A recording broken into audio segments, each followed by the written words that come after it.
Түркияның Хопа қаласы. Хопа.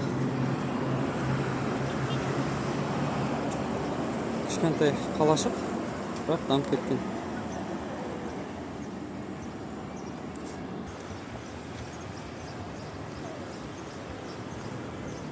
Осы жерден Грузия шекарасына шамамен бар 10-15 шақырым бар.